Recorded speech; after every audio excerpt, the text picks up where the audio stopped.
Жасөспірімдер арасындағы қылмыстың алдын алу мен болдырмау. Теміртау қалалық сотында өткізілген дөңгелек стол басындағы әңгімеге арқау болған тақырып осы болды. Оған қаланың құқық қорғау органдарының мамандары қатысты.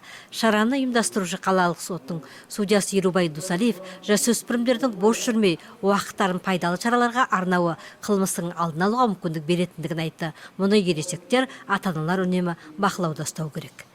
При анализе преступлений, совершенных молодежью, Жасөспірімдер арасындағы қылмыстық істерді сараптау нәтижесі көрсеткендей, ол жастардың мәдениеттілік деңгейі жоғары болмайды. Олардың еңбек етуге құлқы болмайды. Бос жүріп жиналып, сыра ішуге, жиналып босқа көшеде кезуге құмар келеді. Мұндай бос жүрістердің ақыры жақсы болмайды. Қылмысқа баруға келіп соғады. Сол себептен ата-аналармен бірге бүгінгі отырысқа қатысып отырған Теміртау жастар клубының белсенділері де осы бағытта жұмысты жандандыруға шақырамын. Жастар пайдалы іспен айналысып, олардың құқық бұзушылық аппаратын бос уақыттарын аз болуын ықпал жасау керек. Келелі мәселені талқылауға қалалық прокуратураның ішкі істер басқармасының адвокат кеңсесінің мамандары да жиналды. Олар жасөспірімдер арасында жиі кездесетін құқық бұзушылықтардың, олардың алдын алу жайын әңгімеледі. Қалалық прокуратураның бөлім прокуроры жасөспірімдер арасындағы жыныстық қатынастар қылмыстарының алаңдататындығына тоқталды. Қалада кәмелеттік жасқа толмаған қыздардың аяғының ауыр болып қалу секілді келеңсіздіктер де өсіп отырғаны алаңдатады.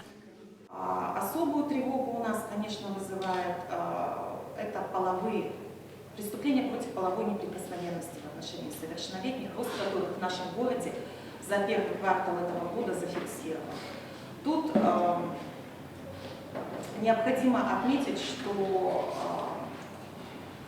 иногда не сказать средством, а способом совершения преступления являются социальные сети. То есть в последнее время получило распространение, когда у нас именно через социальные сети жертва и будущий преступник знакомятся друг с другом. Поэтому, вы тут все молодые, да, ваше внимание, конечно, на этом заострять не хотелось бы, но внимание родителей и взрослой части нашего общества хотелось бы привлечь к этой проблеме и призвать обращать внимание на то, чем занимаются дети в свободное время. Қаланың ішкі істер бөлімінің мамандары, мектеп инспекторлары мектептерде көбіне ұялы телефон ұрлығы секілді келеңсіздіктің жиі кездесетіндігін айтты. Мұнымен қатар инспекторлар өзге де жасөспірімдердің сағат 23-тен кейін сыртта жалғыз жүрмеуі, өзге де заң бұзушылықтан алыс болу туралы айтылды. У нас есть такая статья, как 442, часть 2 административного кодекса, это нахождение несовершеннолетних после 23:00 часов без сопровождения родителей, то есть на улицах.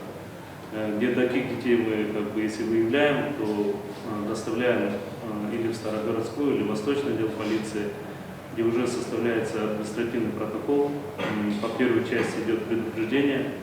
Если ребенок дважды в течение года был пойман без родителя на улице, то налаживается также административное правонарушение, сдается материал в суд, где грозит административным наказанием в виде 15-месячных расчетных показателей, то есть более 30 тысяч тенге. Мамандар қылмысқа баратын жасөспірімдердің дені ата-аналардың бақылауынан тыс қалған жайсыз отбасылардың балалары дейді. Алайда жасөспірімдер әрбір жасаған қылмыс үшін жауап беретіндігін естен шығармағаны жөн екендігін айтты. Мұнымен бірге мамандар ата-аналар балаларын қай әлеуметтік желіде отыр, кіммен достасып, қайда жүргенін үнемі бақылауда ұстауы тиіс екендігін де ескертті. Дөңгелек стол басындағы әңгімеге қаланың жастар клубының белсенділері де шақырылды. Олар өздерінің қызықтыратын сауалдарын қойды.